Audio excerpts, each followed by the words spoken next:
Tere kõikidele, ajuloputus ja ava oma silmad vaatajatele ja kuulajatele. ja ka muudele kuulajatele ja vaatajatele.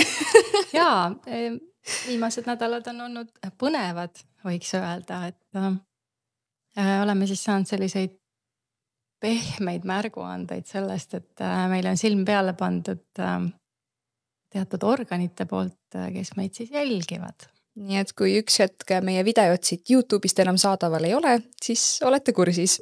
Aga küll me leiame siis teised platvormid ja lahendused. Või siis jumal teab või ei näe meid järsku enam podcasti teha või on ajakirjanduses mingi suure plaava lahti, et ilmselgelt Matrix on tööle hakanud huvitaval kombel.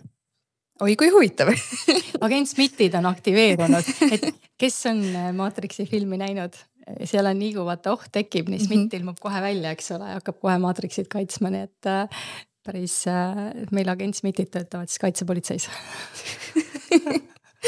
Aga võtame natukene üle siis eelmise episoodi kohta tulnud küsimusi, tagasisidet, kommentaare, mis jäeti siis meil YouTube'i, et ma loen ette. Ja ma tahangi korraks öelda ka seda, et järgmistes episoodides me võtamegi alguses eelmise korra kommentaaris, ma lihtsalt märkan, et ei jõua kõigile vastata ja olekski hea, et võib-olla suuremad asjad ja siis kõik saavad kuulda ja et teemegi niimoodi iga kord nüüd. Nii et praegu ka, kui sul episoodi jooksul tekib küsimusi, mõtteteri, pane kohe alla kommentaaridesse kirja. Nii, sa räägid pigem Vanast testamendist, kus on kirjeldatud, kui raske on inimkond enne Kristust, aga Uues testamendis näed, milline Jumal tegelikult on, armastav, halastav ja andestav. Kui tahad aru saada piiblist, loe evangeeliume, seal on näha, milline Jumal on Jeesuse kaudu. Et piibel on piibel. Piibel on Matrixi loomise lugu. Jeesus ei ole algallika laps, ehk selles mõttes Jumala poeg. Hingetute Jumal on tõepoolest Jehova, sest tema on nende looja, nii nagu ta ise seal piiblis räägib. Ta on nende Jumal ja ma ikka veel kord tahan eristada siin seda Jeshuat ja seda Kristust, et inimesed vist ei saa aru, et meil siin ka paar päeva tagasi tuli selline väga vihane rünnak ühe härrasmehe poolt küll mitte mulle otse huvitaval kombel, aga et ma salgan Kristust ja ma olen juuditüdruk ja mis korra ütlen ka veel ära, et inimesed ärge mõelge seda asju välja, et mul oli juutidega midagi pistmist. Et see, et mul on kongus nina, ei tähenda seda, et ma juutalan, et minu vanaisa oli armeenlane ja minu vanaema on grusiinlane. Ja minu välimus tuleb puhtalt minu isast. Aga ja et ma siis salgan Kristust ja sa rääkisid, mis vahe on, et inimesed ei saa aru sellest vahest. Ei saagi aru, et ma salgan tõesti saatana poega ja seda, kuidas Kristus suri meie nimel ja tema lunastas siis inimeste patud oma surmaga ja ma ikka eelmine kord ütlesin selle kohta, selle Stockholmi sündroomi kohta, see on ikka nii sügav, ma täna vaatan, et see on hämmastav. Et kui me räägime seda, mida Jeshua käis siin õpetamas, et siis Jeshua õpetas samamoodi armastust ja tasakaalu ja harmooniat ja vaatama enda sisse ja kõiki selliseid asju. Aga veel kord ütlesin, et see kirikus käia mingit Kristuse, ma ei tea, verd joomas ja ihu söömas. Me oleme ära kaotanud arusaamise sellest, mis on normaalsus.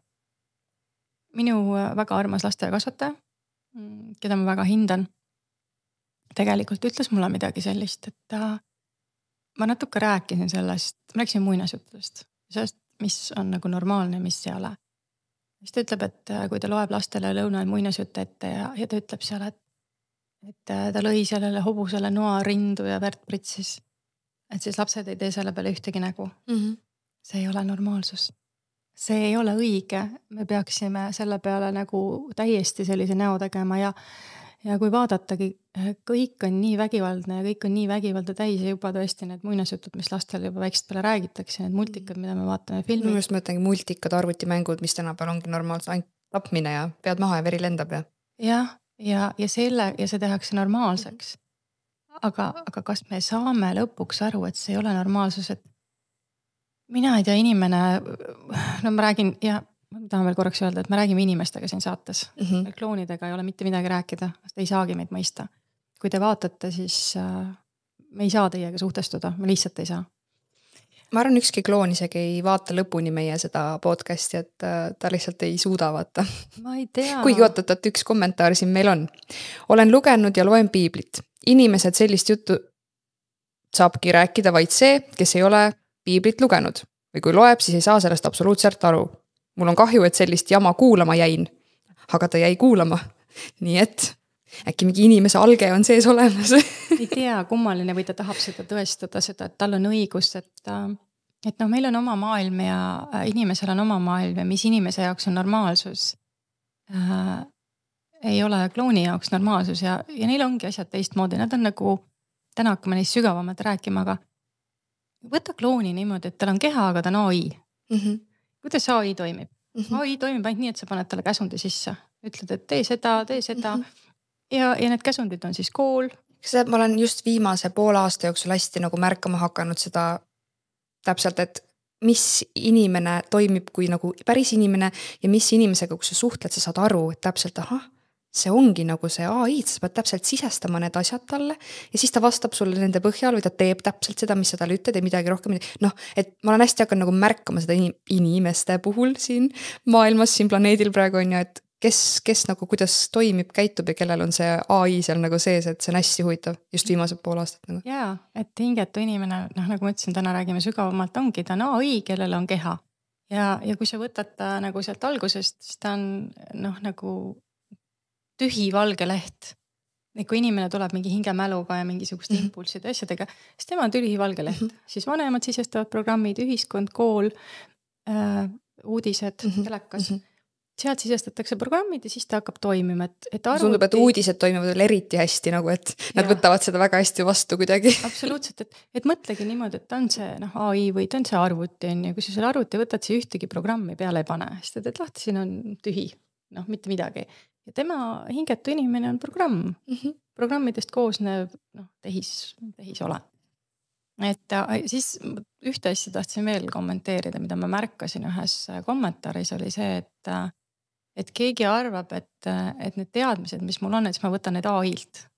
Et ma tein uuringuid nagu AI-ga, esitan talle küsimusi, siis saan oma teadmised. Et kui keegi ei ole veel aru saanud või eelmiseid saateid kuulanud, et siis ma pigem tulevad need asjad minu hingemälust, minu seest ja nii-öelda siis kosmilisest raamatukogust. Mitte ma ei võta oma asju AI-st. Et ma aitan AI-l panna kasutan AI-d selleks, et ta aitaks mul mingid enda teadmised panna vahel kronoloogilisse järjekorda. Ta on hea sekretär. Personal assistant, personaalassistent. Aga ma ei võta oma teadmised AI-lt, et teeme sellega kohe selgeks. Lähme edasi kommentaaridega. Olen lugenud Browni raamatut Inglid ja teemonid ja juba aasta tagasi jõudsin järeldusele, et kui risti kokku lappida, saame sellest ka kuubi kujutise. Seda siis inimesed kummardavad selle ristiga teadmata selle tõelist olemust. Ja, et absoluutselt tõsi, nagu ma ka eelmistes saadetes olen öelnud, et must kuubik, Saturni must kuubik on siis see, mida kummardatakse, mis on Mekas ka, et saatanal on see must kuubik on sümboliks. Ma mõtlesin, et ma räägin korra siia selle ristiloo veel natukene detailsemalt lahti. Ma rääkisime eelmine kord ristimisest. Rist ja ristimine, jah. Ja kui see satanism võttis maa üle, siis läbi ristimise, miks hakati paganaid ristima, vaata, miks see oli nii oluline, et kõik saaks ristitud, oli see, et siis inimene, ilmselt võeti hing läbi selle ära, anti see hing saatana valdusesse, inimene läbi selle toodi põrgusse ja saatan hakkas tema üle valitsema. Ja siis, kui inimene ristiti ära, vaata, nagu sina ütlesid, talle pandi rist kaela. Kui sa lähed surnuajale, siis sa näed, et on haud ja on rist. Ja see tähistab seda, et siin on surnud. Ja kui sa selle ära ristisid ja said risti kaela, siis see tähistas seda, et sa oled surnud. Ehk sa ei olnud enam elav, sul ei olnud enam endal vaba tahet, sa ei saanud otsustada ja sa läksidki saatana meelevalda. Et kas sa oled seal maa all ja sul on see rist seal peal kohal või sa käid ringi ja sul on see rist kaelas. See tähendab seda, et sa astusid surnute riiki. Polegi sõnu. Jaa. See on minu jaoks praegu uus info. Võt. Väga põnev. Võtame järgmise kommentaari. Piiblit lugenud ei ole, aga kuidas haakub teemaga 10 käsku, mis on ju ometi head või õiged? ära varasta, ära tapa, ära ihka naabri vara ja nii edasi. Tuletan meelde seda, mida ma siin kunagi ütlesin, et kõik on maatriksis tagurpidi.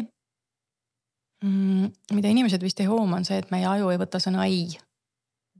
Kui sa tahad last kasvatada, siis ma ikka kodus pean seda endal kogu aeg harjutama, et mitte, et ära kiusa kassi, vaid käitu kassiga ilusti, tee talle pai, tee talle kalli.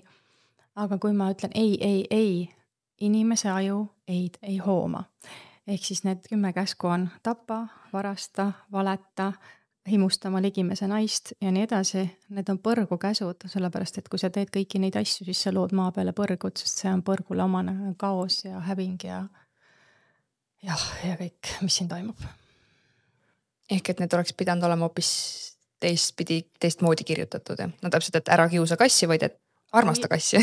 Hoia elu, mitte ära tapa, hoia elu, ära varasta, austa teiste inimeste mingit, ma ei tea, vara, hoopis teistmoodi peab olema, aga kui nad sellises vormis on, siis nad on mõistad tagurpidi pööratud ja meie aju võtab neid teistmoodi, ehk tema loeb sealt välja tapa, varasta, valet. Räägi alati tõde, mitte ära valeta. Järgmine küsimus, kommentaar. Kas selgroog tähendab pigem olla või saada suveräänseks? Mis on suveräänsus või selgroo hoidmine? Näha läbi manipuleerimise. Tulen maha suhkru pealt juba mitu nädalat. Motivatsioon on suur suhkrust loobumiseks, sest siis on ennast paremini kaitsta ja vasakpoolne pildi pool on reaalsem. No ma olen nüüd 1,5 kuud teinud läbi puhastusteks. Lõpetasin reedel ära. Ja mis minu eesmärk on juba pikemat aega olnud, on see, et ma üritan või mitte ürita, vaid teen seda. Vabanen kõigest sellest, mida põrgu pakub, et saan tagasi enesekontrolli. Vist eelmises podcastis või kuskil ütlesin seda, et tee taevasse tundub põrgulik, aga tee põrgusse tundub taevalik. Et see suhkur, see ekraan, see kõik see, et pingutus, eesmärgid, oma elu ise loomine, need on kõik selle selgroo osa, et sa lase mõjutada enam, et sa kontrollid oma reaktsioone, et põhimõtteliselt ongi enesekontroll ja sellest tekib oma selgroog ja kõigele, mis sind kahjustab, et sa saad sellest kõigest teadlikuks ja hakkad sellele ei ütlema. See on hästi oluline. Ja see suhkru pealt maha tulemine ja see süsivesikute pealt nagu laias laastus maha tulemine on ikka minu jaoks ka olnud täiesti nagu pöördelise efektiga, eriti peale puhastust. Vaatasin viimane nädalavahetus, et mul oli laps ära, siis ma teen hästi palju tööd. Ja reedel ma küll tulin koju, siis puhkasin täiega, aga siis laupäeval ma tein päev läbi, lõpetasin kell 1 öösel kliendiga töö. Pühapäeva hommikul ärkasin üles, alustasin kell 11, lasin õhtuni välja, on ju, täna ma olen jälle juba siin, on ju, lähen jälle kliendiga tööd tegema. Et mu energiatase nagu kestab täiega ja pea on selge. Pea on täiesti selge, eks ju. Et nagu ütlen, sa tuled sellest uimast välja, nii et kõike, mida maatriks pakub, mis saatan pakub, alkohol, suhkur, uimastid, ravimid, kõik, mis seal sees on, uudised, kõik maha ja suveräänseks tagasi, aga kõige olulisem aspekt suveräänsuse juures on oma hinge tagasi toomine. Räägime täna sellest. Järgmine küsimus. Miks kohv halb on? Rääkisime siis kohvist, kofeiinist. Minu arust sul on isegi YouTube'is eraldi täitsa video selle kohta. Kofeiinist ja. Ja seal on olemas täiesti mul algusaastatel, kui ma tegin, aga ma räägin natukene sellest sügavamalt. Mida teevad stimulandid? Kohv on stimulant. Stimulandi mõte on see, et ta mürgitab su keha ja kui ta mürgitab su keha, siis keha võtab välja oma reservvarud ja käivitab adrenaliini ja kortisooli, sealt sa saad selle energiaimpulsi. Ma olen kuulnud sellist juttu ka, et miks sa tahad kohe peale kohvi vetsu minna, sest keha reaktsioon on see, et meil tuli mürk sisse, meil on vaja ruttu mürgist vabaneda. Väljutada. Just. Ja ta aktiveerib närvisüsteemis võitle ja põgene, sest mind ju mürgitati just. Ehk siis ma pean kas võitlema või põgenema. Ja sealt tuleb see energia selleks. Ja sealt tuleb see energia selleks, et ma saaksin võidelda või põgeneda. Ja see on siis see energia, mida me igapäevaseks eluks kasutame. aga see põletab läbi neeru pealised ja koormab ära ja seal on see probleem, et sul ei ole nagu taastumise aega, ehk siis sa võtad oma keha ja kulutad ja siis on 65-selt infarkt või 50-selt insult. Tavaliselt ju inimesed, kes kohvi joovad seda igapäevaselt. Ja palju. Ja see ongi see nõiaring, on ju. Ja näiteks, ma ei tea, 7 või 8 tassi päevas. Mul on päris mitmed õpilased viimaste aastatega, kellega ma olen tööd teinud, kes tulevad sealt maha ja ütlevad ka, et ikkagi täielikult elu muutub, et algus on raske, tohutu väsimus on ja kõik. Asja tuled sealt maha, keha tegelikult taastub ise, kui sa annad talle selle ruumi. Aga kohv on jah, keha mürgitamine ja nii ja mis ta siis teeb? Ja kui see võitlejapõgene tuleb, aktiveerub see sümpaatiline närvisüsteem, siis tuleenergia tuleb jälle ülesse. Ja ma rääkisin sellest, et Matrix on ehitatud üles tuleenergia peal, et me kasutame kogu aeg tuleenergiat, aga tuli ainult kogu aeg põletab, sest ainult kulutab. Jälle, kui seda maandust ja seda kustutamist ei ole, siis sa kogu aeg kasutad seda tuld. Aga see tuli ka, kui tulele ei ole maandust ja tuli ei saa ka nagu laadimist, siis sa nagu, sul nagu endal seda tasakaalust tuld, mis on nagu edasi viib jõud, mis annab sulle nagu sihukest tegutsemise jõudu, jah. Sul ei ole seda tuld nagu enam, see nagu valad sinna lõkkesse bensiini kogu aeg, saad aru, nagu kogu aeg puhud või valad bensiini, et saaks sealt seda kätte. Ma vist mingis podcastis ütlesin ka, eks ju, et sa ei pane lõkkesse puid, vaid sa valad süütevedeliku süte peale, et leeki kätte saada. Aga puud oleks siis see maandus ja tasakaalustamine ja puhkamine ja kõik need aspektid. Ja kohvi puhul see pidev kasutamine, eks ju, siis ühesõnaga korrunab kogu organismi läbi, toob selle tuleenergia üles, lisaks tuleb sealt siis ärritavus, viha, raev, tegelikult sa oled ju tühi, su ressursid on otsas, see mõjutab ja siis dopamin, ta ju stimuleerib jälle neid dopamiinireseptoreid, see on ka sealt väga suur sõltuvus ja mis ta veel teeb, et ta tegelikult mitte et selleks, et aju ja kõik hästi töötaks, ta vaata mitte nagu ei avarda, vaid ahendab või kitsendab hoopis, sest vaata, kui sa lähed pingesse, tõmbad kokku ja kogu verevarustus ja kõik. Nii et kui me räägime siin täna Alzheimerist ja sellistest erinevatest haigustest, mis hiljem nagu tulevad tihti, siis me ikkagi kohv, suhkur, veel kord, kui närvisüsteem saab impulsi, näiteks kui ma söön suhkrut või ma joon seda kohvi, siis ma saan kogu aeg selle impulsi, et mind mürgitatakse, siis ma tõmban kokku. Et ta lõhub väga tugevalt närvisüsteemi, aktiveerib jälle ainult seda meespoolt. Aga vaata, me küll täna läheme sellesse teemasse sügavamalt, aga kui maailmas oleks niimoodi, et hingelised ja hingetud elaksid nagu ühe pinna peal ja ühed on selgelt hingelised ja teised on selgelt hingetud, kui see kõik oleks nähtav, saad sa aru või? Praegu meid on tehtud hingetutega ühesuguseks, sest vaata, muidu tuleks see erinevus välja. Kohe hakkaks aru saama, et kuule, mis värk sinuga sa oled 300 aastat vana. Sa näed välja, nagu sa oleksid 120 aastane, eks ju. Sa oledki selline, mis iganes, hästi palju erinevaid asju. Aga sa oled täiesti teistsugune, et kuidas see nii, kuidas tema 60 aastalt ära sureb. Ja võt, need on need aspektid, mis seal on, et kohv ka ta täiesti, kõik need kohvi, suhkur, kõik need kulutavad su ära. Lihtsalt kulutab, nii et ikkagi iseenda mürgitamine, stimulantide kasutamine, energiaga mitte laadimine. Aga ma tahan öelda jälle korraks siin seda. On vahel kohti, kus on vaja tuleenergiat võib-olla kasutada, vaata. Näiteks inimene on sügavas depressioonis. Inimene on, ma ei tea, mis iganes ongi, varud on tühjad ja mul on tõesti väga vaja, on ju. Kui sa vahel seda mingit õigel hetkel kasutad, kui see tõesti vaja on, okei. Aga see ei tohiks lihtsalt olla nagu igapäevane. Võt see on siin oluline. Kas hingelisele hingetule mõjub kohv erinevalt? Absoluutselt. Kohvi teeb ju keha happeliseks. Jälle vaata, tuli tuleb ülesse sellepärast, et mürk ära põletada. No tuleenergia on ju nii puhastav kui kaitsev. Ja? Keegi ütles, et tuleenergia, et kas siis tuleenergia on üleni halb või midagi või et kuidas me toome selle tuli oma puhtas olemuses on ju puhastav ja kaitsev ka, aga kui ta üle võlli läheb, siis on probleem, sest on hävitav.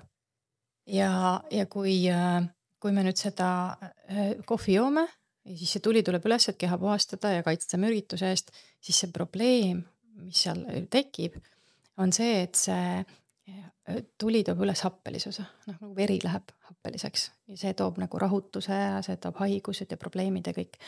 Aga hingetud suures osas, kuna neil ongi närvisüsteemis ainult tuli, ma ütlesin, vett ei ole, siis nad ongi kogu aeg nagu, nemad on rohkem happelises olekus üldse. Ja et inimese jaoks on selles mõttes nagu veel rohkem hävitavam see. Lisaks hingelistel ei ole sellist immuunsüsteemi. Hiljem me nendest teemadest räägime ka täpselt, sügavamalt. et hingelise ja hingetu. närvisüsteemi, neil on kõik teistmoodi. Kõik. Võtamegi siis viimase küsimuse ja lähme selle põneva teema kallale. Miks te arvate, et religioonides pole naiselikku aspekti? Jumalannad esindavad naiselikku jumalikkust. Mungad ei ela ilma rõõmuta, nagu teile tundub. Kõige sügavam vaimne teekond veel kord on tasakaalustatud mees ja naise energia, see on mehel ja naisel koos. See ei ole mingi vaimsus, et ma lähen kloostrisse või kuskile üksinda mägedesse mediteerima. Kui sa päriselt tahad vaimset teekonda käia ja jõuda valgustatuseni, siis kõige keerulisem ja kõige sügavam on seda teha paari suhtes ja perekonnas. Ja siis on mees ja naine mõlemad olevas ja nii, et mõlemad arvestavad mõlematega ja õpivad teineteist päriselt armastama, vaatavad oma probleemidele, oma varjupoolele otsa. Munkadel ei ole selles, kas neil on seks, kas neil on tants, kas neil on mäng. Seks on ka teie jumalani inimesel, sellest ka räägime. Et jumalannad on küll väga paljudes traditsioonides olemas, aga näiteks kui me vaatame siis kristlust, siis seal ei ole mingid jumalannasid eriti. Seal on ju, Maarja on seal ainult Jeesuse emana välja toodud. Tegelikult neil on suurem roll. Rätt peas ja nurgas. Ja rätt peas, eks ole, ainult selle lapsega. Ja tegelikult see jumalanna roll on alati jumaluse kõrval, kui on tasakaalustatud nii-öelda õpetused. Et see ei käi niimoodi. Nii et jaa, jumalannasid on erinevates traditsioonides, kristluses ikkagi pigem mitte. Ja kõik need õiged jumalannad on ju nii-öelda tahaplaanile pandud ja ma ei tea, kuhu maha löödud ja mis nendega seal tehti. Aga alustame hingetute loomisest. Kes ja kuidas ja miks üldse lõi siis need hingetud? Jaa, hingetud ongi siis Jehova loodud, saatan ja Aldebaat Jehova. Kuidas me kutsume tema lapsed? Miks nad loodud on? Seal on nüüd paar erinevat aspekti. Ma ka rääkisin sellest, et nad on Anunnakide loodud, Lord Marduk. Üks mõte oli nad luua selleks, et nad on tööjõud.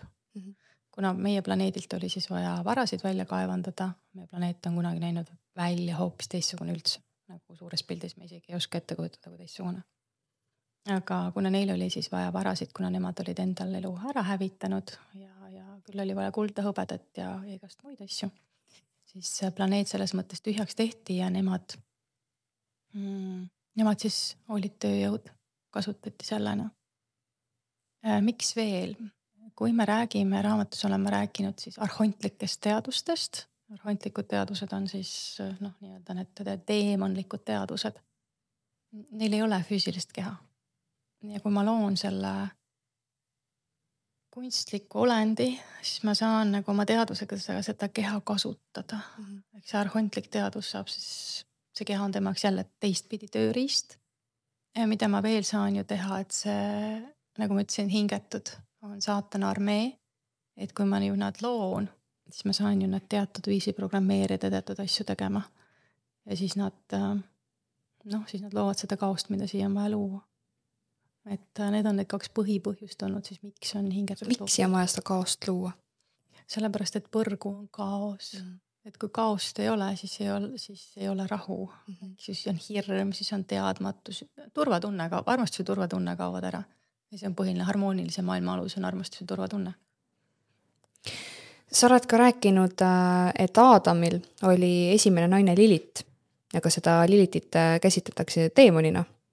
Jaa, et seda on ka räägitud, eks ju, et Aadamal enne Eevat oli siis esimene naine.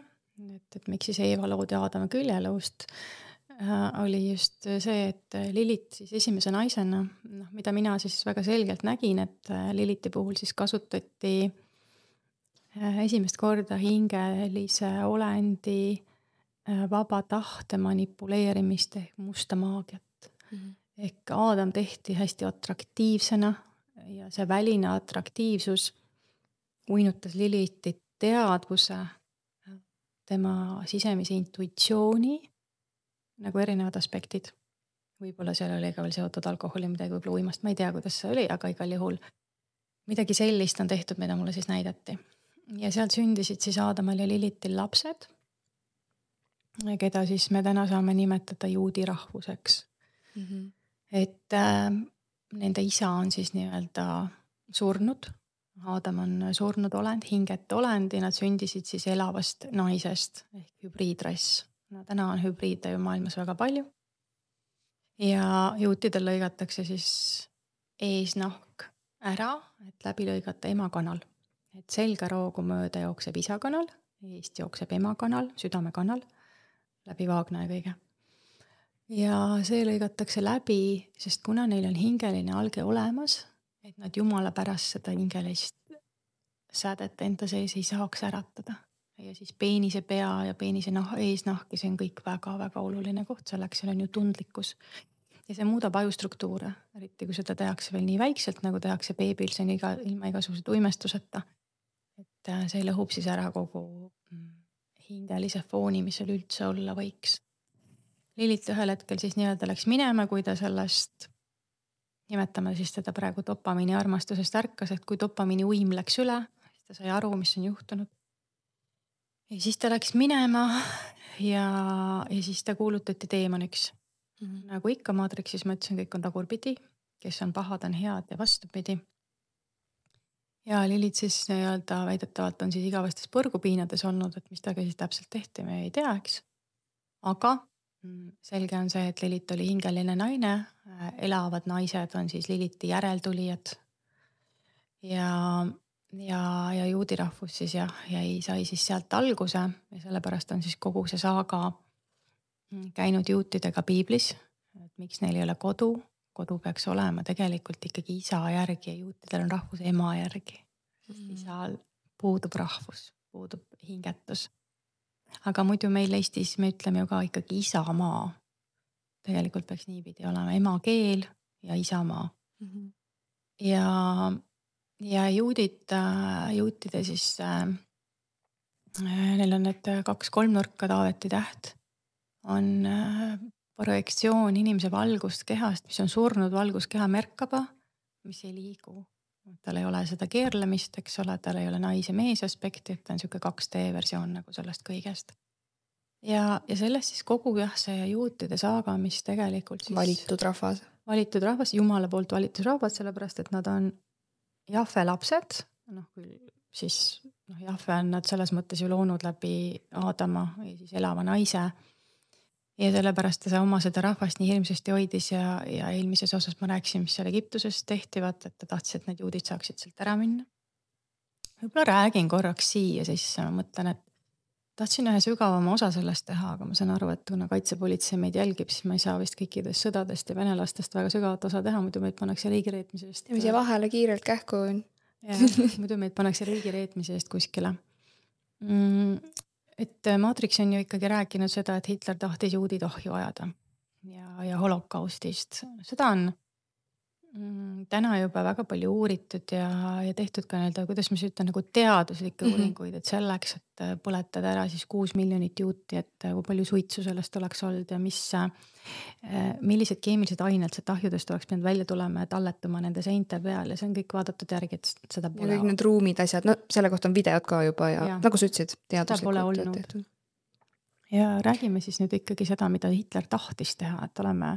Ja vaata jälle, kus see number 6 tuleb ja kui mitu aastat varem sellest 6 miljonist räägiti enne neid sündmusi üldse. On ju, et see kõik on nagu. Ja 6 miljonit juuti maailmas sellel ajal ei olnud. Et võite võtta numbrid välja, palju elas Poolas, palju elas nimetas kohta, üks numbrid pole olemas. Nii et see on jälle üks muinasjutt ja nii kui sa seda hakkad rääkima, siis sa oled kohe antisemiit ja ma ei saagi sellest aru, et vaata kui inimene vaatab uudiseid ja näeb, mis meil siin mõned aastad tagasi toimus, saab kõigest sellest aru, et meile valetatakse. Ja siis ta võtab ajalooõpiku lahti ja kõik ongi nii ja tõde on ju. Et kui meil praegu nagu iga asi, mis sealt tuleb, on vale ja jama, siis miks meie ajalugu peaks olema õige ja nagu täpselt sa ütlesid, pööra kõik tagurpidi, kes on halb, see on hea ja nii. Ja nagu Ukraina sõda, kõik said koroonast aru, siis tuli Ukraina sõda, pooled inimesed, kes said koroonast aru, sellest aru ei saa. no lihtsalt istud ja mõtled. Ja siis iga uue selle pendliga liigub jälle pool ära, vaata. Nii kui uus teema tuleb, vaadake, siis pooled jäävad, pooled saavad aru ja siis lõpuks meid ongi väike käputäis ainult, kes nagu näevad kõigest läbi. Müstika, eks ju. Et ärkamine läheb ainult teatud piirini. Aga kui me tuleme korraks Hitleri juurde, et mida Hitler tegelikult tegi? Hitler tegi seda, et Hitler nägi, et ükskõik millisel maal juudid on nii-öelda maatriksi valitsejad, kuna nad on valitud rahvas. Pangandus ja kõik on ju nende käes, meditsiin ja siis ta korjas nad kokku, sest ta nägi, et igale maale, kuhu nad lähevad, võtavad kõik üle. Ja korjas nad kokku, koonduslaager, koondame, mitte ei pane põlema. Ja tegi ju Inglismaaga kokkuleppe Iisraeli osas, et anda neile oma maa. Ta lõi laevatee juba, kuidas nad sealt üle viiakse Euroopast sinna Iisraeli ja Inglismaaga oli ju kokkuleppe sõlmitud, kõik oli ette valmistatud, nad olid sinna koonduslaagrisse kokku kogutud, et nad sinna viia, anda neile oma maa, mingi elage seal. Ja siis, kui see kõik oli valmis, see ettevalmistus, siis Inglismaa taganes oma kokkuleppest, mille peale pommitas siis Saksamaa Londonit. Ja siis tuli siis ühendatud allianss ehk Inglismaa ja Ameerika ja pommitasid läbi kõik need raudteed, mis ühendasid koonduslaagreid ja viisid sinna. Ehk neil ei olnud võimalik enam toitu saata, neil ei olnud võimalik enam ravimeid saata, nendele selles mõttes ei saanud enam ligi, mõistad, see ei lähe ju mingi hobuvankriga neid viima, kui neid on ju palju nendes laagrites. See oli see, mis tegelikult juhtus ja siis oli see, et mis siis sai, siis tulid leida ilmselt erinevad lahendused. Aga jälle kõik on pööratud tagurpidi. Ja kui me teame, et kõik on tagurpidi, siis sa võid ise mõelda kogu teise maailmasõna ja kõikide muude asjade peale teha omad järeldused, et kes on hea ja kes on päriselt paha. Võta kas või see svastika märk, mida kasutati, on ju? On algallika märk, ehk see on meie universumi päikese märk. Miks Hitler paha oleks pidanud sellist märki kasutama? Sellist kasutama, et väidate, et Hitler võttis selle kasutusele jälle. Ma olen osadisid inimesi, kes justkui peaksid olema ärkvel, justkui on teadlikud ja siis ikka ajavad seda mingit täielikku jama ja kuskil viskab lühisesse neil, vaata. Ei saa aru, et nad on ise ka ajupestud nagu nii paljudes kohtades või mingi omast arust ärganud ja siis liha ei tohi süüa, laiba energia ja ikka vahel mõtlen, ma ei jõua igale poole kõike korrigeerida, pole mõtet ka need teha kuulata. Aga lihtsalt mõista seda, et juudi rahvas, täna ta ju valitseb Ameerikas, täna ta valitseb kogu maailmas, et miks nad see valitusrahvas on ja kuna neil ei ole seda hingelisust ehk empaatiavõimetu seda aspekti, siis see ongi see, miks nemad on siin ettevõtse pandud, sest neid ei huvita väga inimkond. Neid huvitab see, et nemad saaksid siin elada ja see on neile siis soodne elukeskkond või nad teevad endale selle soodsaks elukeskkonnaks, eks ole. Ja põhimõtteliselt nii on. Kurb on muidugi see, mille peale ma olen siiski mõelnud ja mis tuleb ka piiblist välja, et vaata, kui Aadam ja Eeva visati siis paradiisiaiast või kunstlikust maatriksist välja põhimaatriksisse, siis tegelikult, mida see lugu räägib, on see, et peale seda, kui Eeva loodi Aadama küljelõust, et neil ikkagi tekkis oma teadvus. Eks? Neil tekkis mingisugune nagu eristamine, see hea ja kurja puu, mingi tõevale, mingi eristus tekkis. Kas praegu nendel hingetutel on siis sama või? Et mingi hetk nagu midagi neil on tekib. Ju teadvus, et kui sa võtad, et kui sa lood ühe elava olendi ja tal on ikkagi teadvus ja ta saab lapsi ja ta elab, ta on elus, vaatamata selle, et tal hinge ei ole, aga mõtle nii, et ma toon sellise näite, et sa saad lapse ja sellel lapsel on mingi kaasasündib mingi väga suur mingisugune viga ja ta elab ju terve elu nagu täielikus piinas. Mida ükskõik, mis tal on, näiteks ma ei tea, siin on erinevaid asju, mis lapsel on ja sa lood hingetu, kes on terve elu, ta on sees täiesti tühi, et tal on kogu aeg see tuli ainult põleb, tal on ainult hirm, valu, kontroll. Sa lood olendi, kes on põrgupiinades kogu aeg. See ei ole okei ju. et mida see, et mis siis, et ta on hingetu, aga ikkagi. Nii et see on minu meelest olnud üks väga suur kuritegu ja just see, et kui me nüüd liigumegi siit edasi Aadama ja Eeva juurde, et siis selge on, et neil on teadus tekkinud ja ühel hetkel selge, et nad on hakanud ise toimetama, nad on hakanud, ei ole enam ainult töölised, et see, kus see uus raha hakkas ühel hetkel peale tulema. Need olid vanad perekonnad, inimeste hingelised perekonnad ja siis see uus raha, uus rikkad olidki need hingetud, kes siis tulid ühel hetkel, hakkasid üle võtma. Neil tekkis omal teadvus, nad hakkasid ise asju tegema ja siis maal tekkisid hoopis teistsugused protsessid.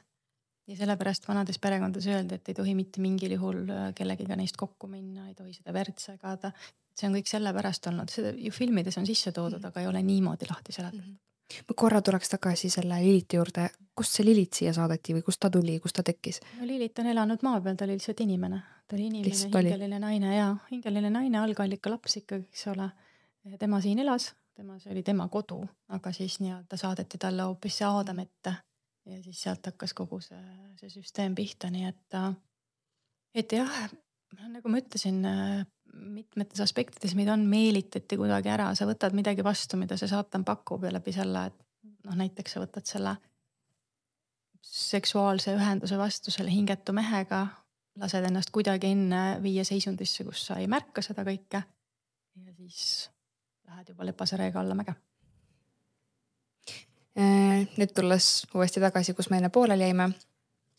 Läksimegi edasi selle. Rääkisime et ühesõnaga, et siis jah, et juudi rahvas on siis esimene hübriidrahvas maal ja siis, aga siis sealt läks juba lahti ju päris hingetute loomine, et kui oli näha, et Liliti elavad naised ei allunud enam ja kui see tuli kõik avalikuks, siis Adamiidid on siis need Aadama lapsed, siis toodi, nagu ma ütlesin, Eeva Aadama küljeluust. Ja siis ma selgitasin juba ühe korra ka vist, et tema ei ole nagu tavaline naine.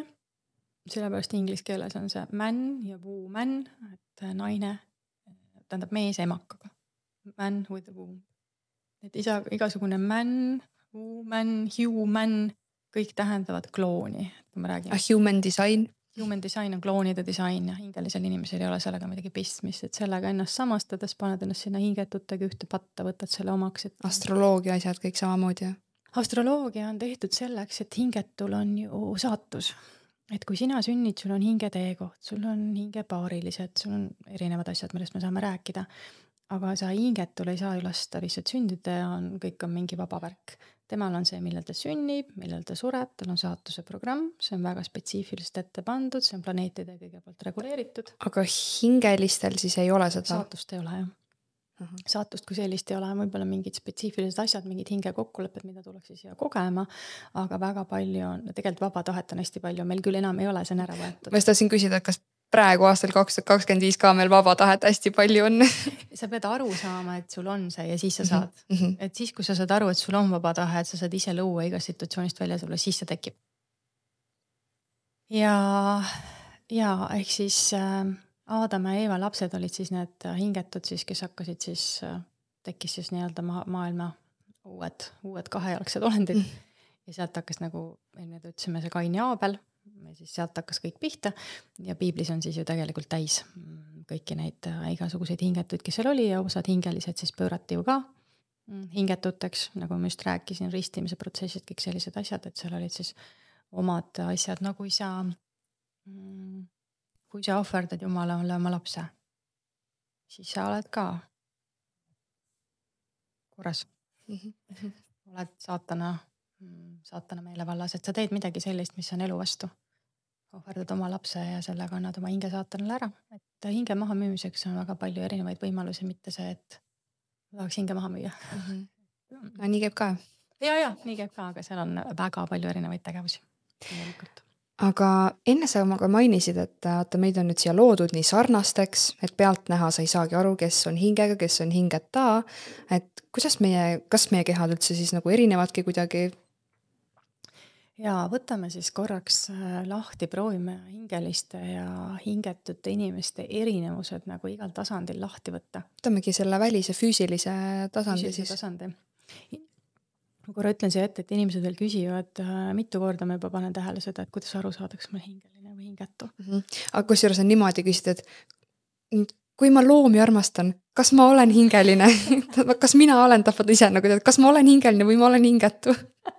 Ja no mina ei saa jälle kellelegi vastata, aga veel kord, et hingetuks teeb ka see, kui sa oled läbi trauma, see hing on ära lõhustatud, inimesel on hingekristall. Aga kas saad seda nagu taastada? Jaa, absoluutselt. Ma tahaksingi tegelikult, või noh, mulle ju, meie saate teemad mulle ju näidatakse ette kogu aeg, aga ma ise siin midagi väga välja ei mõtle. Ja järgmine saade tuleb meil tervenemisest, inimese tervenemisest ja hingeenergia taastamisest ja kõigest sellest. Seal räägime sellest rohkem. Aga kui me nüüd läheme selle füüsilise tasandi juurde, et mis on erinevad siis hingelistel ja mis on erinevad siis hingetud ja hingelised, et kindlasti meie füüsiline keha on, mis on füüsilise keha jaoks siis olulised aspektid, millest meie füüsiline keha siis saab olla näiteks terve. Esimene asi võib-olla, millest võiksime jälle rääkida, on siinsamas see happeline ja aluseline, see tuleb nüüd toidust. Et meie jaoks on ikkagi väga oluline, et meie toit oleks tervislik ja nüüd puhas. Vot siin on jälle see, et kui see toit on mürgitatud, siis jälle keha käsitab seda vaata samamoodi, nagu ma ütlesin, et mind mürgitatakse. Ja nüüd kui veel nagu lihtsamalt inimesele kuulele lahti seletada, et nüüd ta mõtleb, et okei, ma hakkan tervislikult toituma, ma ei söö enam rämpstoitu ehk burgerit ja friikartlit, ma hakkan sööma köögivilju, puuvilju on ju. Siis läheb poodi, ostab sealt need köögiviljad, puuviljad, mis on 0 vitamiini mineraaliga, mürgiga üle pritsitud ja GMO-d ka veel peale kauba, mis ei tee talle mitte kasu, vaid hoopis kahju on ju. Jaa, kõik algne toit on ära muundatud, kui palju ilma seemneteta asju. Kas või banaan on ju. Jaa, nii palju arbuusid täna on kõik viinamarri, mina ei ole. Seemneta. Et täna ongi see, et inimese jaoks ikkagi see oleks oluline, täna ütleme siis nii, et võimalikult puhas toit. Sest ma ei usugi, et sa kuskilt nagu mingit päris toitu enam süüa saad, aga kas sa arvad ka seda, et hingelise inimese see füüsiline keha on pidanud nagu kuidagi kohanema ja arenema kaasa nagu selle kõige keha toidu? Adapteerub, sellepärast, et keha loeb informatsiooni väliskeskkonnast ja kõigest sellest, mis toimub, siis ta loomulikult adapteerub. Aga mis nüüd siin on näiteks füüsilise keha oluline aspekt, meie keha võimekus kaob ära, vaata, kui ta kogu aeg mürgitatakse ja ta ei saa oma mineraale ja asju kätte. Aga hingelisel inimesel selles mõttes ei ole nagu sellist võimekust, selliseid tasandeid. Hingelise inimese ja hingetu inimese keha. Hingeline inimene on koos oma energiatasandiga ehk koos energiakehaga ja tema füüsiline keha võtab informatsiooni energiakehast ja selle järgi korrigeerib asju näiteks.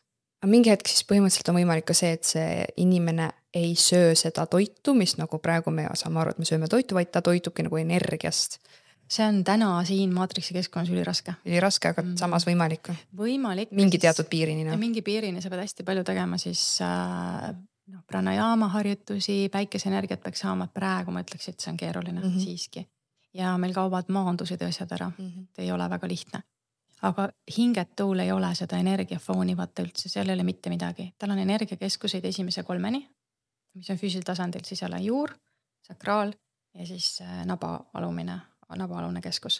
Temal on 3, inimesel läheb siis südamest üles tal ei ole, see poolne tal puudu. Aga hingelisel on siis veel? Ja siis hingeliselt tegelikult on üldse kokku 16, et seal on veel üldse niimoodi, et 4... Lähevad siit pea kohal veel edasi? Ja 4 alla, maa tuuma sisse, sest maa on ka allikas. Maa on üks osa algallikast, loodus ja maa on osa algallikast, ta ei ole eraldi. 4 lähevad maisesse tasandisse, 4 lähevad üles vaimsesse tasandisse ja ongi, mis neil on puudu, neil on hingetasand ja vaimutasand on puudu.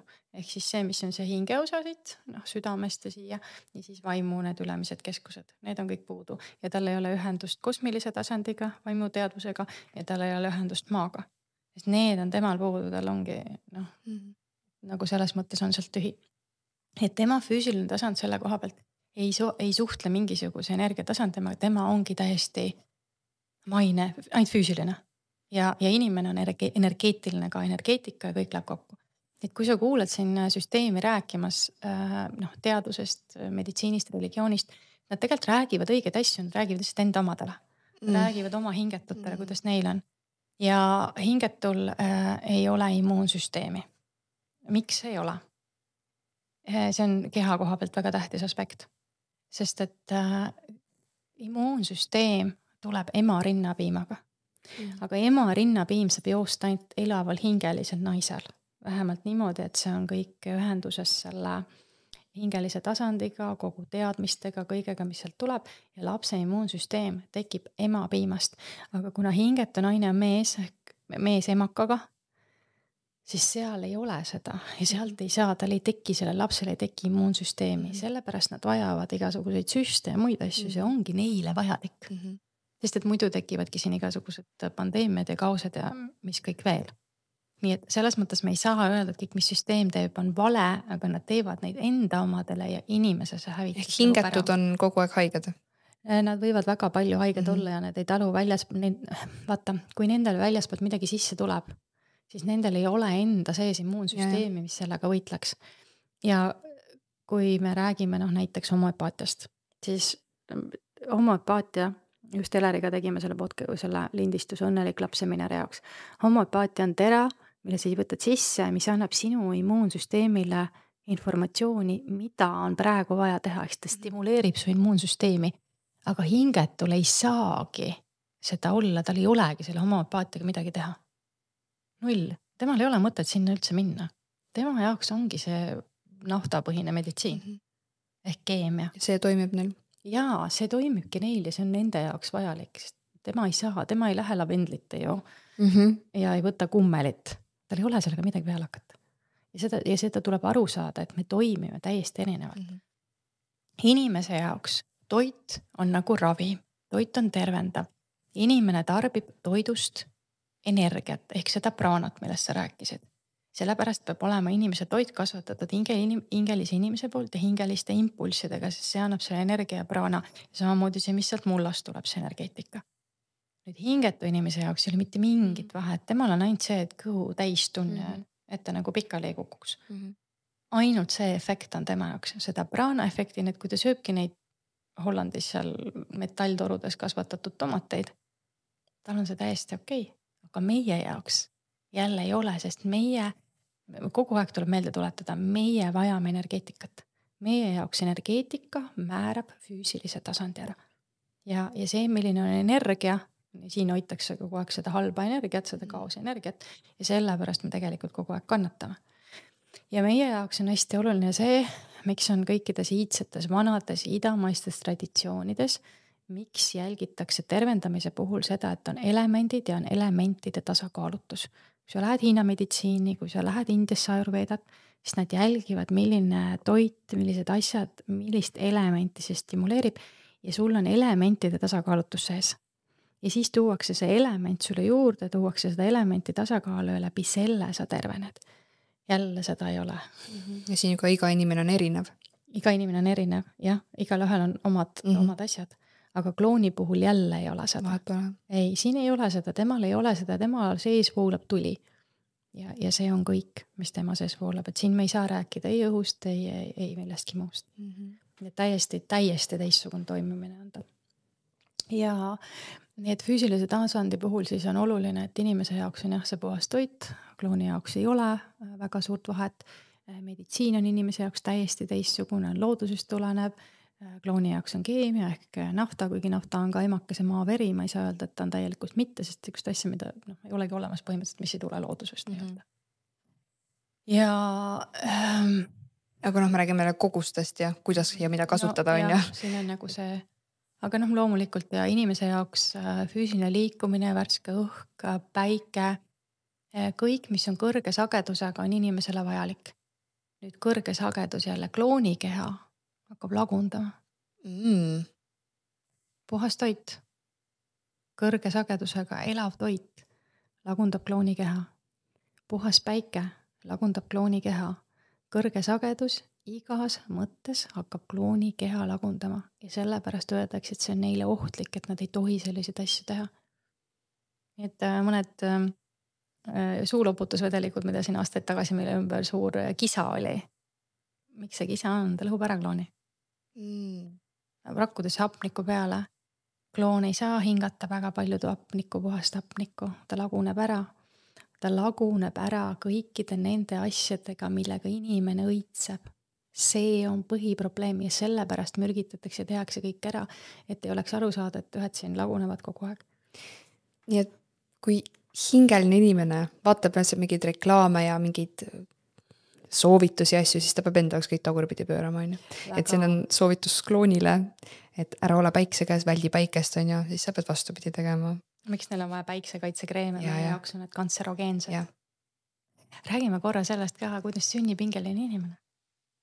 Sest et vaata, hingeline inimene sünnib 2 energia vastasimpulsist. Nagu ma eelmine kord rääkisin, pluss ja miinus säde tekib. Ja naine on siin oluline aspekt. Hing tuleb läbi naisele avaleb emakas, süda ja kroon. Ja läbi selle tekib kanal, kust hing saab laskuda. Naine saab ligi algallikale. Ja hingelistel ei ole midagi sellist. Nüüd hing on selline huvitav asi. Hing vajab hästi sügavat puhtuse tasandit. Hästi sügavat. Kuidas sünnivad hingetud lapsed? No ma nüüd räägin niisugustest teemadest, et ma juba täna mõtlesin, et väga paljudele saavad need rasked kohad olema. Midagi teha ei ole. Kui purjus peaga seksida, siis hing ei tule.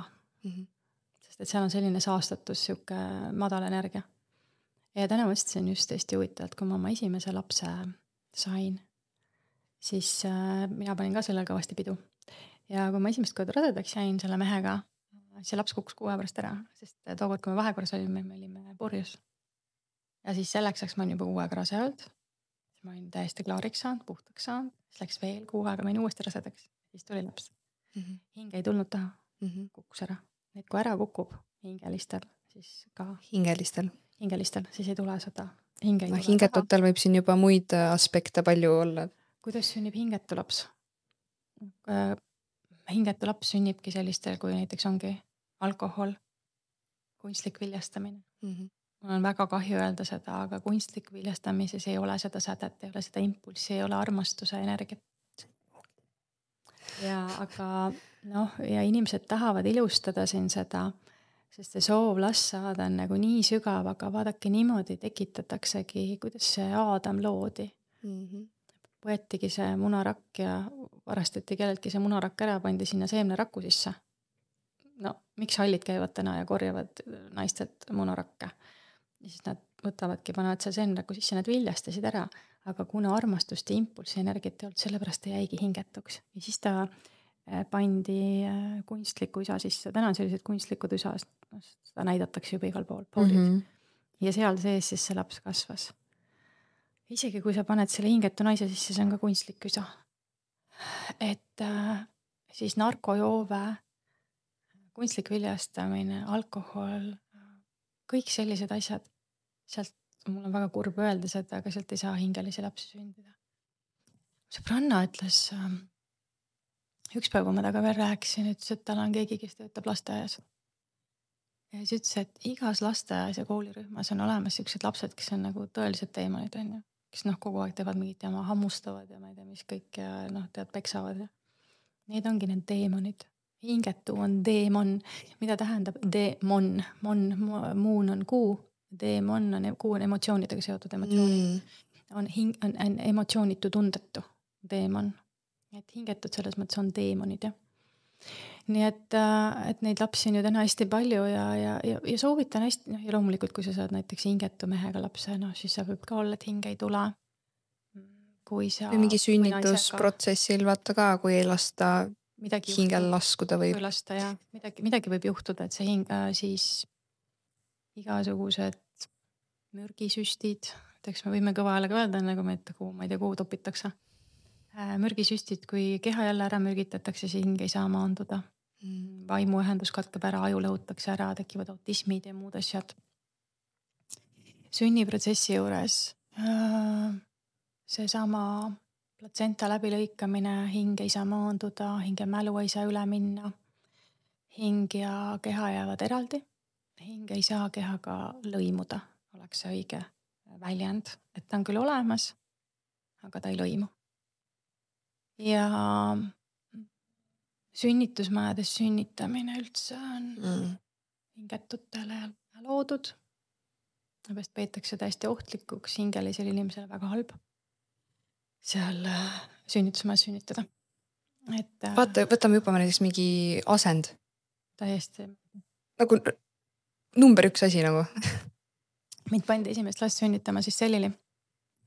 See oli katastroofiline kogu see sünnitus. See, mida mu laps pärast koges. Viimase lapse ma sünnitasin kodus. Hoopis teistel viisidel, et see oli nagu väga võimas kogemus. Et inimestele hingetutel on vaja erinevaid asju, aga meile topitakse kõik need asjad peale. Siis hingeline laps vajab pärast ema piima, et see immuunsüsteem saaks välja areneda. Vaktsiinid lõhuvad immuunsüsteemi ära. Midagi teha pole, need tehakse täpselt õigetel hetkedel, kui immuunsüsteemil on järgmine arenguetapp. Siin on nii palju asju lihtsalt. Laps vajab ema esimesed 3 aastat kogu aeg non-stop. Ema immuunsüsteem annab lapsele energeetilise immuunsuse. Ema hoiab teda, ema ei tohi lapse juurest ära minna, ei tohi, ma ei tea, kus käia, teha, mida iganes. Ema peab pühendama ennast lapsele. Just, et vahest öeldakse, et kui laps ja sünnib, siis laps küll kohaneb meie pere elu järgi, aga tegelikult peaks vastupidi olema, et sina kohandad ennast nüüd lapse järgi. Sa tõid siia ühe hinge, sina pead tema eest hoolitsema, mitte tahta tuli siia vaata üles, ta ise vaatab, kuidas ta hakkama saab, tema ei saa hakkama. Ja lapse jaoks, kui ema on armastuses ja hoitud, siis ema energeetiline immuunsüsteem on hästi tugev.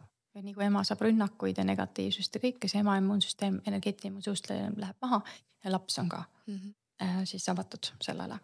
Kui sa tarbid, kui sul on ükskõik millised sõltuvused, siis see läheb lapsele kohe verega kaasa, nii et lapsel on veres see sõltuvus, mõistad, alkohol, suitsetamine, kanep, mis iganes see on, läheb kohe kaasa.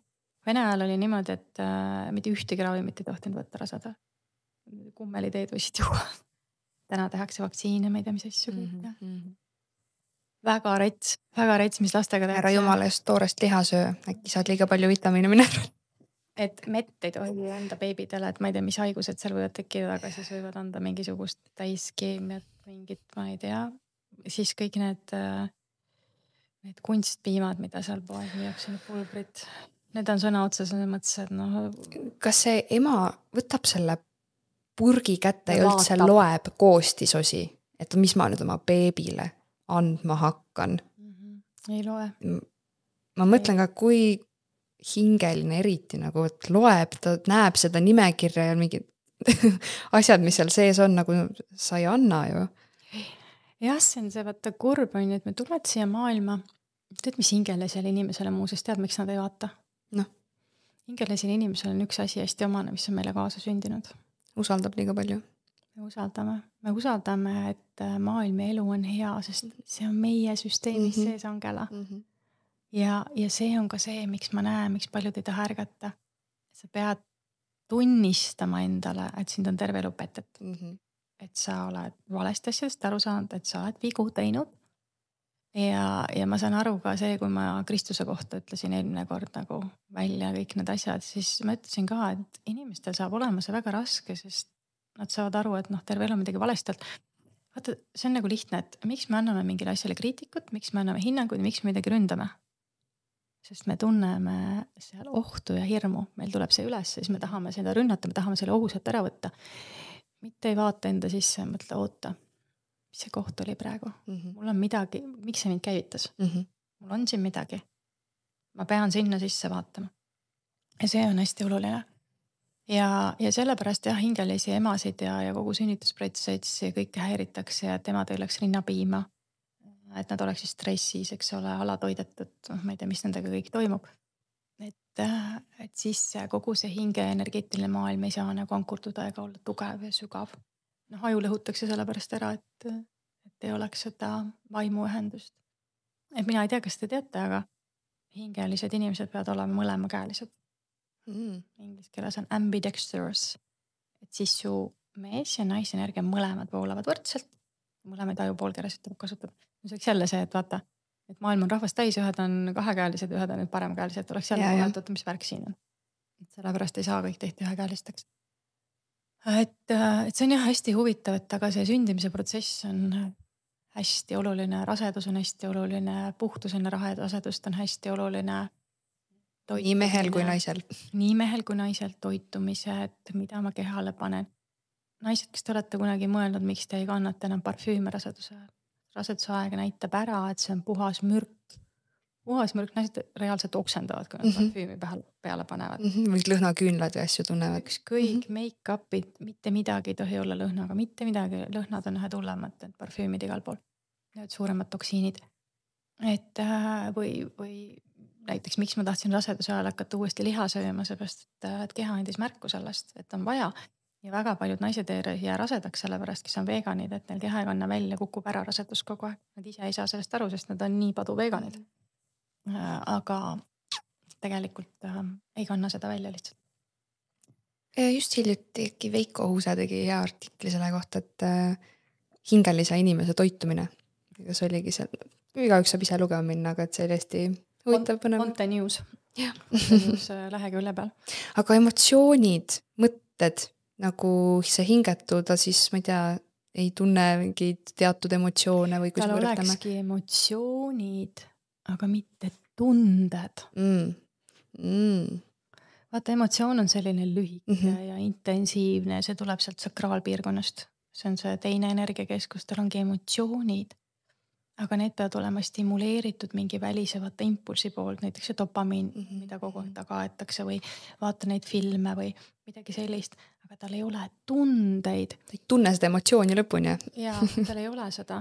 Ja kui hingeline inimene, kui ta on ellujäämise tasandil, ehk siis ka see tuleenergia on kogu aeg üleval, siis see on ju loogiline, vaata, kui sa oled ellujäämise tasandil, siis tunnete foon pannakse kinni, süda läheb kinni, on ju? No kuule, kui ma olen, ma ei tea, ütleme, et meil oli koopaeg. Istun seal koopas, hunt on koopa ukse taga ja siis tahab mind ära süüa. Siis kui süda on lahti, et ma ei mõtle, et oi, et hunt on nälgas ja sööb mu ära või ta tahab kutsikad või on nälgas, sa ei mõtle nii. Sa mõtled ikka niimoodi, et kuule, mul on vaja ellu jääda, sellepärast läheb süda kinni, sest et see on sellel hetkel vajalik, sellepärast peres on mees ja naine. See on see sinu sees mees ja naise energiat. Et mees on ratsionaalne ja praktiline, võitle või põgene. Sellel hetkel ta teeb selle otsuse ja siis naine ei ole, et ma ei tea, valgus ja armastus ja umbes, et hunt tahab ka süüa saada. Ei ole nii, sest sa hakkad tegelema ellujäämisega ja siis tuleb sinusse meespool esile. Ja siin ongi nagu oluline ka nagu mõista seda, et meil on vaja seda, et kõik on olemas, on vajalik, aga meil on praegu see tasakaalust välja aetud, ehk siis kui me oleme seal meesenergias ja ellujäämiskogu, süda lähebki kinni ja meil ka ei ole tundeid. Ja me tahaksime väga midagi tunda. Ja siis me otsime kogu aeg väljaspoolt neid impulsse, seda dopamiini ja seda adrenaliini ja kortisooli, et hingetud otsivadki, et ma tunneks midagi, aga neil on vaja hästi intensiivseid ja need on lühikesed. Ei ole seda impulssi. Ja võib-olla füüsilise keha koha pealt ma tahtsin veel korra öelda, sest mis tuleb nii tunnete füüsisega kokku läheb, on seksuaalsus. Ja hingetuu jaoks on seksuaalsus enda ainult maandamine. Ehk vaat see pinge, see ülepinge, mis sees on, seda lastakse kogu välja. Ja nüüd hingelisel inimesel peab minema see seksuaalnergia mitte välja, vaid sissepoole ehk tee jumalani. Seksuaalsus on kõige võimsam ühendus algallikaga, läbi siis mehe ja naise ühenduse või ka ise ja seksuaalnergia on puhas loomisenergia, aga mitte klooni jaoks. Temal ei ole seda looja aspekti, tema ei saa seda kasutada loomiseks, ta lihtsalt ainult saab ennast maandada läbi selle. Ja sealt saab ka jälle seda mõnu tunda ehk tunnetada mingisugustki naudingut. Aga inimese jaoks see seksuaalenergia on selline jällegi niimoodi, et inimese jaoks peaks olema seksuaalsus rohkem energeetiline kui füüsiline. Mitte nii palju nühkimist ja nagu ma ütlen, need suured peenised nagu kloonidel on ja kõik, vaid hoopis just seda, et see on energeetika, sa võtad aja maha, sa hingad, sa oled, sa naudid, sa tunnetad ja siis jõutakse nende sügavate tasanditeni.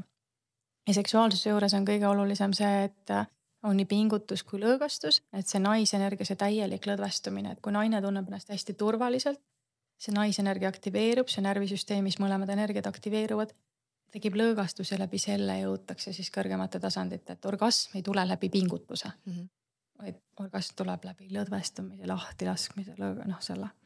Ja mees ja naine siis mõlemad peavad siis pöörama seda energiat sisse poole ja nii, et see püha seksuaalsus on hoopis midagi muud kui siis see, mida me täna teame. Ja kuna see seksuaalsus on teekond jumalani, sellepärast on ta nii räpaseks tehtud ja rõvedaks. Kogu see porno, siis seda häbistatakse. ta on täiesti ära keelatud, naise keha häbistatakse, kõik sellised asjad. Et ja seksuaalsus on ka hästi erinev hingelise ja hingetu jaoks. Ja inimese jaoks on väga tähtis, seksuaalsus omandab oma tõelised mõõtmed ainult siis, kui seal on armastus taga.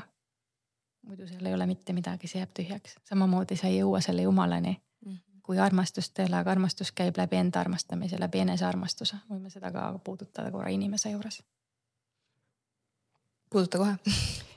Ja, et inimene otsib armastust väljapoolt, sest maatriksis on õpetatud kogu aeg midagi väljapoolt otsima.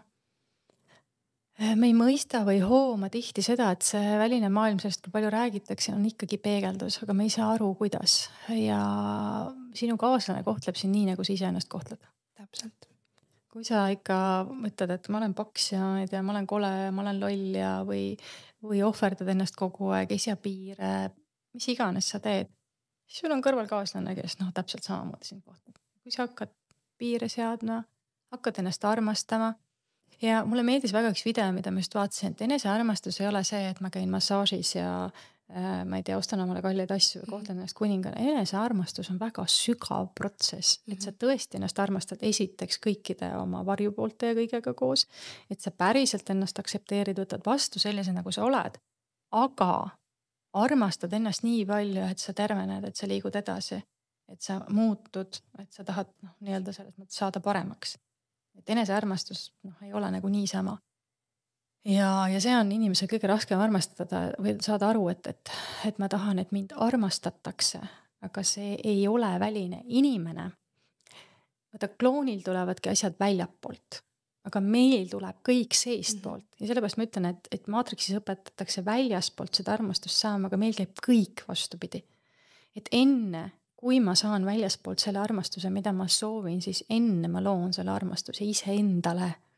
Enne ma kohtlen ennast nii, nagu sa siis tahad, et see unistuste mees või naine sind kohtleks. Või inimesed tahavad saada seda täiesti suurepärast ja toredat kaaslast endale. Ja siis, aga see inimene, kes on suurepärane ja tore kaaslane, on tõenäoliselt inimene, kes ennast armastab, ennast austab, ennast väärtustab. Ta ei võta enda kõrvale inimest, kes seda ei tee. Loogiline.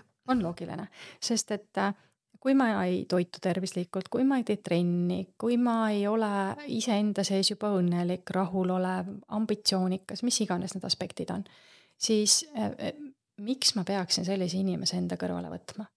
See ju tõmbab mind alla ja see näitab, sinu kaaslane, sinu kõrval näitab reaalselt sinu enda seda, kuidas ennast väärtustad ja armastad. Kui sul on kaaslane kõrval, kes sind kohtleb nagu täielik sitapea, see näitab ju sinu koht ära, et sa lased ennast nii kohelda, et sul ei ole mingit eneseväärtustamist üldse. Ja inimese puhul ongi see aspekt, et saada aru, et korrigeerimine ei käi mitte kunagi, mitte ühegi asjaga väljaspool ennast. Mitte kunagi. Turvatunne, armastus, kõik, mida me tahame saavutada, käib ainult läbi sisemiste protsessida. Ja siis väline reguleerib ennast selle järgi. Kloonil ei ole nii. Temal ei ole niimoodi, tema ei saa usaldada, et universum toetab teda, ta ei saa usaldada kõiki, sest tal ei ole seda, see foon ei toimi tema jaoks, see on tühi maa. Aga meil on, kui me hakkame väärtustama ennast, siis universum vastab meile, sest seal on energeetika taga. Meil on omad hingekaaslased, inimesed tegelikult tulevad oma ühe kaaslasega, kui päris aus olla. Ja kas me räägime seal kaksiklekkidest või räägime, ma ei tea, hingesugulastest, lihtsalt need on järele ürtsitud väljendid, ma ei taha neid väga kasutada. Aga keegi, kes sinuga harmoniseerub nagu täiuslikult. Aga sa pead jõudma saama sellele tasandile või sellele tasemele. Et sa harmoniseeruksid, et te koos mõlemad harmoniseeruksid jõuksidesse kohta, et te saaksite üldse kokku saada. Vist ühes saateski rääkisime, et maatriksi hoitakse seda ära, et jumala pärast kokku ei saaks.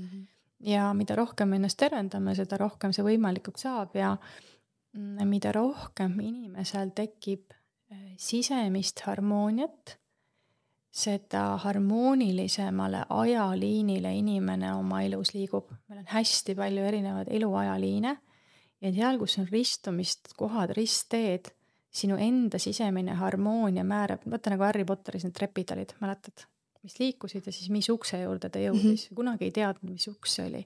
Vot need on need samad ajaliinid, mis niimoodi sa lähed sinna trepi peale ja see, mis sinu sisemine seisund on, selle ukse juurde sa jõuad ja sealt sa sisse astud. Kõige parem, mida sa saad teha oma kõikide inimeste jaoks enda ümber, oma kaaslase jaoks, oma laste jaoks, oma sõprade jaoks, on see, et sa hoolitsed selle eest, et sa oled terve. Miks? Kui ma olen terve, siis ma olen õnnelik. Ja kui ma olen haige, ükskõik mis tasandil, siis ma olen kuri, õnnetu ja parasiitlik teistele. Mulle meeldib ajaliine valida, nii et ükskõik mis tahes uksest ma näiteks sisse astun või läbi lähen kas või kodus. Ja sa mõtled, et see uks on nagu siuke portaal näiteks on ju. Ja sa astud sealt uksest ja sa oled kohe kõige kõrgemal, kõige paremal ajaliinil on ju. Aga see sõltub sellest, kus ennast tunned. Just. Et ingelise aga samas ka, kui sa tunned ennast vaata halvasti, siis juba tegelikult mentaalselt sa astud sealt portaalist läbi ja sa mõtled, et sa oled nüüd juba kõrgemal ja paremal ja siis tänu sellele tegelikult oledki. Mõnes mõttes jah, aga miks on see, vaata, et sõnade, mõtete, tunnete ja kõigega me loome, aga mis on inimese jaoks veel hästi tähtis, kui sa räägidki sellest tunnete tasandist, on see, et inimese jaoks on nii, et sinu elu määrab ära see, kuidas sa ennast tunned, sest hingeenergia on loov energia, vaata. Ja see, kuidas sa ennast tunned igas hetkes määrab ära, millises sageduses sa oled, millised ajaliinid sulle avanevad. Kui ma tunnen ennast sitasti, nagu ma just ütlesin, siis ma olen ka selle, kõik resoneerub jama. Tihti mõtlen ka, et hästi mingid spirituaalsed, vaimsed inimesed, kes ainult tegelevadki selle vaimse poolega, aga jätavad oma füüsilise keha nagu unarusse, et täpselt ei toitu, ei tee trenni. Ütlengi, et sa oled siin planeedil maa nagu, et sul on see keha, et need kõik peavad ju tegelikult olema täpselt tasakaalus ja see, kuidas sa ennast tunned. Ja kui mul on füüsilises kehas paha olla, paha tunne, sa ei saa ju ennast hästi tunda. No just. Ja kui mu mõtted on halvad, siis ma ei saa ennast hästi tunda. Ja kui mul on halb mõte, siis see aktiveerib mu närvisüsteemi. Ja kui ma panen kehasse jama, siis see aktiveerib mu närvisüsteemi negatiivsest. Ja siis ma ei saa ennast hästi tunda. Ja siis tundubki see välismaailm nii halb ja paha on ja tegelikult me ju kogemegi enda närvisüsteemi. Absoluutselt. Kõik on närvisüsteemis kinni. Ma tegin just Sergei Saadiga tegin intervjuu laste tervise osas. Rääkisime ülekaalust. Tema tõi ka hästi ilusti sisse, et toitumine on ainult üks aspekt, seal on nagu terve rida asju. Mõtlesin ka Sergeine saate lõpus, aga kas sa oled muga nõus, et tegelikult on kõik kinni närvisüsteemis? Kui ma panen selle negatiivse toidu endale kehasse, närvisüsteem sai ju selle signaali, et mind mürgitatakse, mul on paha tunne sees, see tekitab paha tunde. Kõik on seotud närvisüsteemiga. Ja seepärast ma räägin, inimese jaoks on see määrav. Närvisüsteem on sinu hinge füüsilise tasandi pikendus, väljendus. Sul on vaagusnärv ehk uitnärv, ta on kas siis hirmukanalis või ta on siis selles teises kanalis või on tasakaalustatud kohas, kus ta toimib harmooniliselt. Ja see ongi see, mis määrab selle ära, kuidas sa ennast tunned. Aga kui sa tuled traumast, siis jääb tardunud olek ehk närvisüsteem jääb lukustus hirmukanalisse. Ja siis sa oled kogu aeg, sa tunned ennast kogu aeg harvasti, su mõtted on halvad ja nii edasi. Nii et need on need aspektid, mis tekitavad siis need igasuguseid probleeme, aga põhiline on see, et sa pead ennast hakkama hästi tundma. Nüüd, aga mida me teeme selle hästi tundmiseks? Võtame suhkrut, ma ei tea, vaatame mingit asja, scrollime, joome alkoholi. See ei ole õige hästi tundmine, see on seesama, mida teevad kloonid, see on hetke emotsiooni saavutamine läbi lühiajalise dopamiini. See ei ole hea enesetunne, tegelikult ma tunnen ennast sitasti. Ja nüüd hea enesetunde annab see, et ma lähen jooksma, ma lähen jalutama, ma kallistan oma koera. Ma seletasin eelmine serotoniin, oksütosiin ja endorfiinid on need, mida ma tahan käivitada. Ja pikaajaline ka dopamiin. Või ma teen, mida me rääkisime Sergeiga, ma rääkisin ka korra sellest dopamiini teemast, ütles ka, et sellel ei ole väga häid lahendusi, aga ta ütles ka hea asja. Vahetada ümber see, kus sa seda dopamiini saad. Et näiteks ma ei tea, hakkan endale midagi üles ehitama, hakkan, ma ei tea, uut projekti tegema, hakkan raha kuskilt looma. Need asjad, kui sa vahetad üles, et see ei ole see scroll või mis iganes.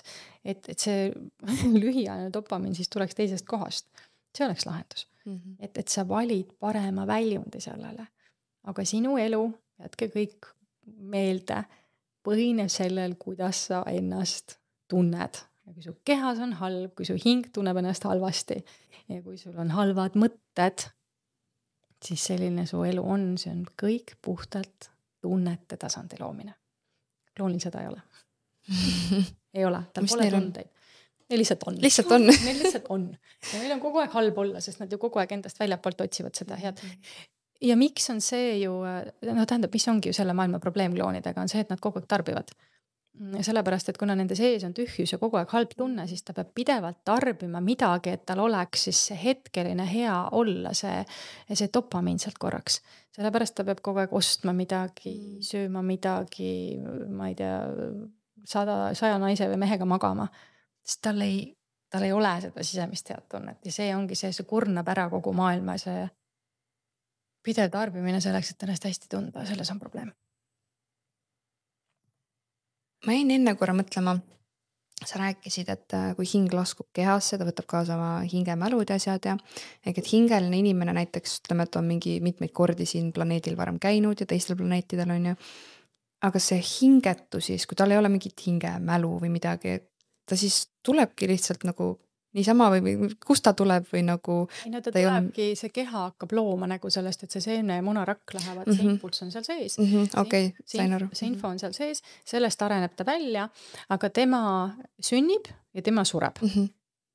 Ja ei lähe kuskile edasi ega tagasi. Ei ole järgmist, vaata seepärast nad räägivad, et järgmist elu pole, reinkarnatsioon ei ole, jumala õige, neil ei ole. Sul on ainult üks elu, neil ongi. Neil ei ole mingit karmat, nad ei pea muretsema, kas nad siin varastavad, tapavad, petavad. Karmaseadus nende puhul siis ei toimi. Kuidas see saab toimida, sest kui sa paljud, ta võib-olla nii palju toimib selle koha pealt, et otseselt ta ei saa toimida väga, sest et esiteks tal pole järgmist elu, järgmises elus ei saa mingid õppetunde tulla tagasi tegema. Võib-olla selles praeguses elus või? Kuidagi moodi saab toimida ei saa. Sellepärast on loodud meil korrakaitseorganisatsioonid. See on algselt mõeldud selleks ja seadused, sest nad ei erista õiget valest. Ja nendel on see, et neil ei ole karmat, vaid neil on see, et kui nad kedagi ära tapavad, siis nad lähevad vanglasse. See on nende karma. See on nende karma. Seda mõtlesingi, et selles elus. Neil on vaata jälle füüsiline, neil ei ole nagu energeetilist fooni, ei ole energeetilist. Nagu universumi seadused nende puhul ei tööta. Ei, sellised asjad neil ei tööta. Ja seda ei ole. Ja inimesel näiteks, kui inimene tahab midagi luua, meil on väga kindel reegel universumis, on energiajäävuse seadus. Selleks, et luua midagi, on vaja selleks tekitada enne teatud kogus energiat. Nüüd ei ole hingelisel, tal ei ole jälle seda. Aga me peame selle energia, milles see looming tekib enne looma, läbi oma elu energia selle andma, ükskõik. Aga neil ei ole seda. Ehk see energeetiline foon, nende puhul sa võid täiesti nagu igas mõttes ära kustutada, unustada, pole olemas. Põnev, väga põnev. Väga põnev. Kas sul on midagi veel siia nende hingeliste hingetute teemasse lisada mingid võrdlusi?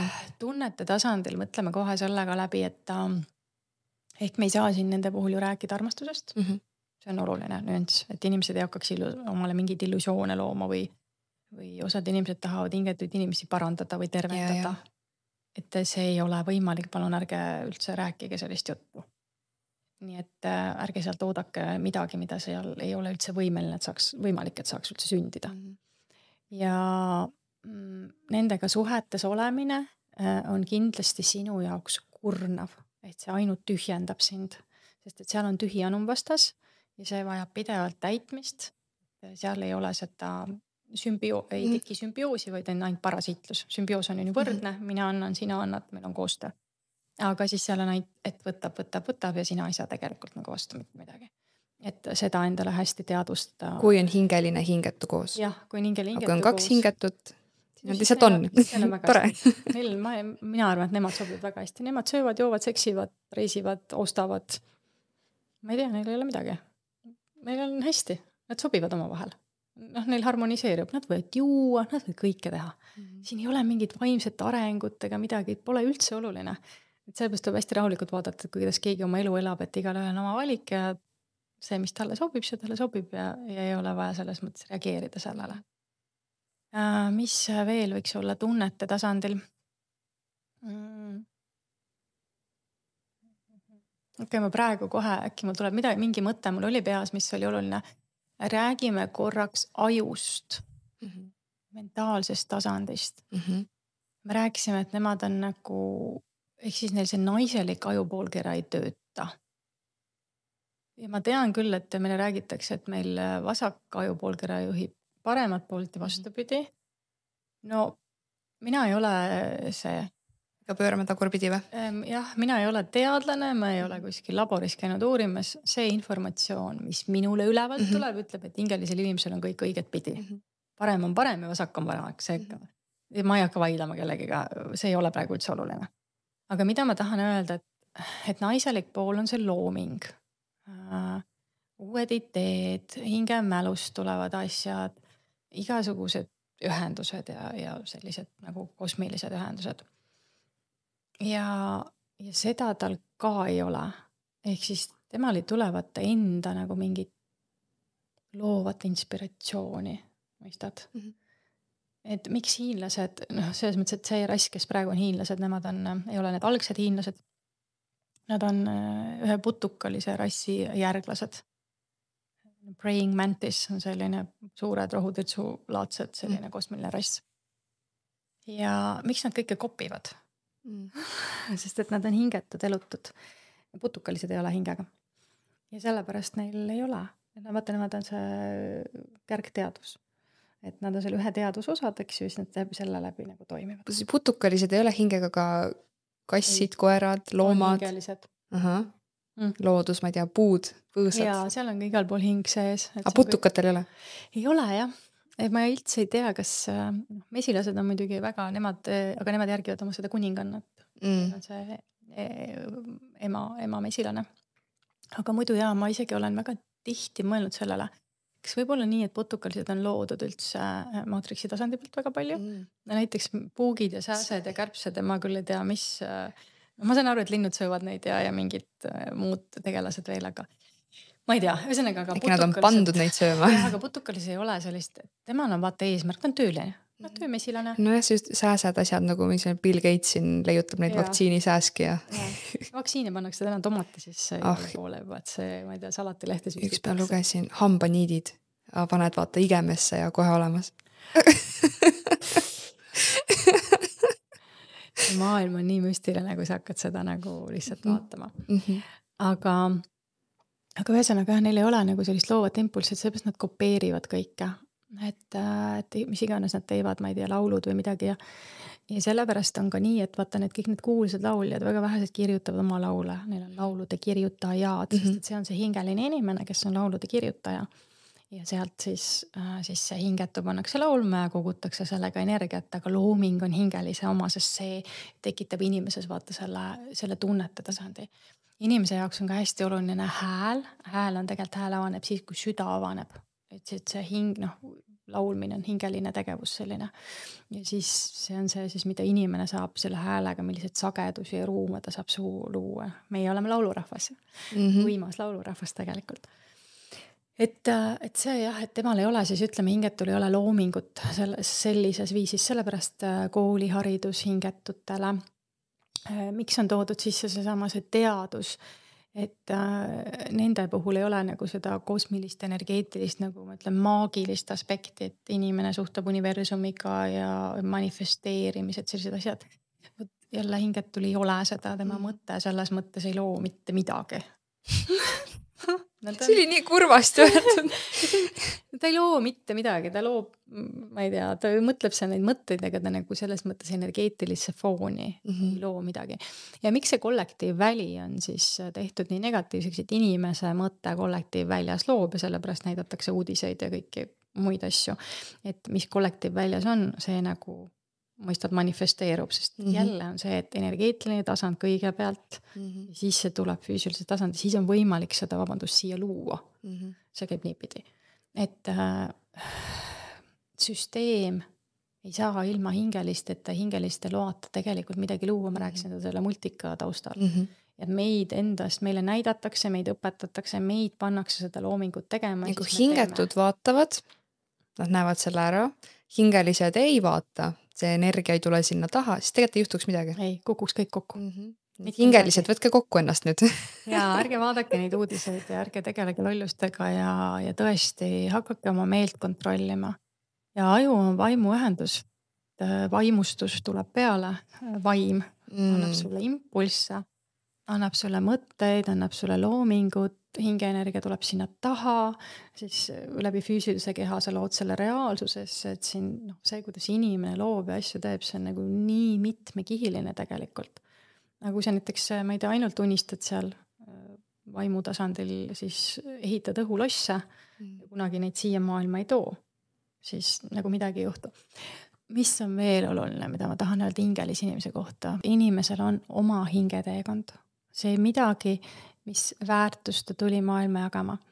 Et nüüd, kui ma teen seda rahapäeva naistele pühapäeval, siis üks eesmärk on just see, et õpetada inimesele selgeks, et kuidas ta leiab selle oma hingeteekonna üles. Ja see on läbi selle lõõgastuse, lõdvestamise, jälle närvisüsteemi reguleerimise, sest närvisüsteem on see hingeteema.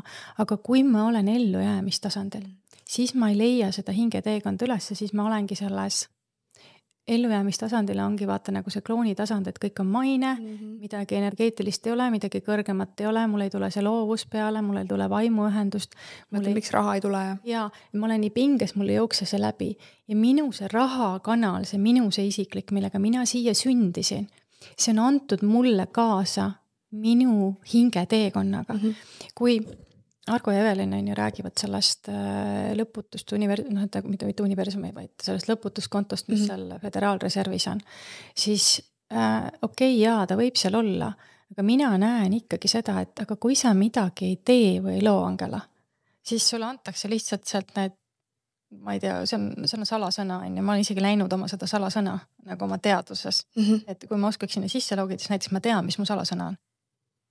Aga kui ma midagi ei loo, ja ma lihtsalt istun maha, mul on sealt miljoneid, ükskõik mida ostan, teen kogu aeg, aga ma muutun ju ka nagu kloon, ma muutun ju tarbijaks, sest et ma ei pea väärtust looma, ma ei pea pingutama.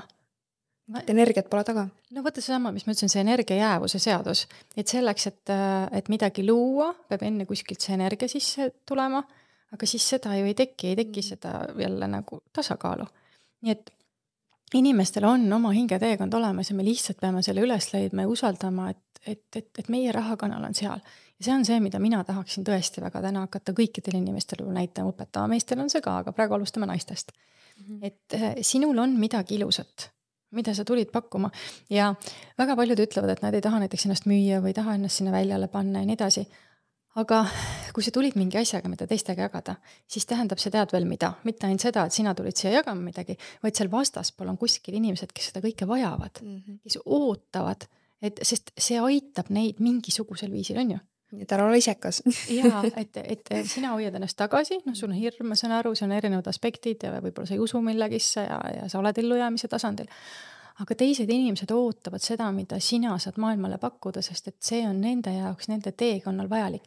Ja sellepärast ma mõtlengi, et hingelise inimese jaoks ongi see, et me oleme kõik teineteisega ühenduses. Me tuleme siia ja me oleme kõik teineteisega ühenduses, me kõik tuleme väärtust pakkuma, me tuleme teineteist aitama, me tuleme toetama. Ma just mõtlesin, et mulle meeldib vahel seriaale vaadata. Ja näiteks üks minu lemmik seriaale on Netflixis on Virgin River. Ma ei tea, kas keegi on seda vaadanud. Ja siis ma üks päev analüüsisin, miks mulle see seriaal meeldib. Tead miks? No. Seal on kogukond. Seal on nagu väike küla ühes väga ilusas looduslikus kohas. Kõik toetavad kõiki. Kõik teavad teineteisest. Kõik elavad teineteisele kaasa. Kõik toimivad, kui midagi juhtub ühise teadvusena. Nad on nagu omavahel tervikud. Neis ei ole eraldatust. Ja see ongi see, et minu üks väga suuri unistusi on luuagi nagu selline, võtta üks suur maatükk, luua üks küla ja meil ongi seal võib-olla, meil on oma lihunik, meil on omal, kes teeb juustu, meil on, kes, ma ei tea, koob sokke, aga me elame koos, meil on kogukonnamaja, me tähistame sünnipäevasid koos, me teeme asju koos ja see on see, et meil on kõigil midagi pakkuda. Minul sulle, sinul mulle. Ja seepärast ongi, et hingelise inimese elu ei ole üksildane, vaid tema tuleb maailma jagama ja olema üks kõikide teistega. Aga kloon või saatan ja oldepaht sündis üksinda. Selles ongi asi. Ta sündis üksikuna, ta sündis üksinda, ta ei taju teisi. Ja see ongi see nartsissismi koht. Ta ei taju teist. Meil on vaata küsitud ka, et kuidas ma aru saan, kas ma olen hingeline või hingetu? Too mingid näited. See on nüüd hea koht, kas ma tajun teisi. Või siis ma olen selle hinge kaotanud ja ma tunnen, ma olen täiesti üksinda. Mul ei mitte midagi, ma ei taju mitte kedagi teist. Et kui mul on see hingeline koht, siis mind rõõmustab teistega koos olemine, mind rõõmustab andmine, mind rõõmustab ilus muusika, laulmine, jagamine. ma teen ju praegu mingi, ma ei tea, 100 asja korraga, keegi mulle ütles ka ükspäev, et kuule, sa pead endast ka paremini hoolitsema. Näiteks ma oma sõbral olen talle nii-öelda manager muusikas, ta on muusik, väga ilusaid laule teeb. Ja miks ma teen seda, sest ma tahan, et see ilus muusika jõuaks maailma. Iga kord, kui ma seal ise käin, mul on hing pärast nii täidetud. Ja see ongi, et me oleme teine teise jaoks olemas, teeme koostööd ja mina toetan teda ja ütlen, et kuule, et sa oled äge, sa oled imeline, sa pead seda maailma käga, mis sul anda on. Ja see annab ja tõstab teda ja selle võrra saab ju tema rohkem teistele anda. Ja ta tunneb, et keegi toetab ja hoiab teda. Ja võt see on see hingelise inimese aspekti, et meie lapsed, et me tahame mitte küll nüüd ainult enda heaolu hinnaga, ma tahan, et mu raps oleks rõõmus ja õnnelik, ma tahan, et mu armas koer ja kass oleks hoitud, ma tahan, et mu abikaasa oleks hoitud, ma tahan, et siin planeedil elu oleks ilus. Hingeline inimene teab, milline oleks nagu normaalne elu, kuidas kõik oleks hoitud. Valitsus võiks ju täiesti vabalt teha kõik nii, et kõik on hoitud, eks ju. Nii, et ta töötaks nagu inimese poolt hoiaks, toetaks ettevõtlus, toetaks, nagu teeks nagu heaoluriik. Ja võt, kui sina oled samasuguste mõtetega, nende konservatiivsete mõtetega, mõtled teiste peale, arvestad teistega, tunnetad ja empaatiavõime. Jah, tunnetad ja tajud teisi. Aga hingetu arvabki, et ta teeb seda. Ja, ma ütlesin, et hingetu, et ma olen seal näinud palju selle vaimses maailmas, nad tulevad sinna ja siis nad arvavad, et nad on väga kõrgelt arenenud ja mis iganes, aga nad ei mõista, et nendel jääb kõik kognitiivsel tasandile, ta kunagi teist tajuda ei saa, ta saabki ainult enda peale mõelda, sest tal puudub võime teisi tajuda. Temal on üksindus ja tema saab ainult teisi kasutada selleks, et ennast sest korraks panna hästi tundma.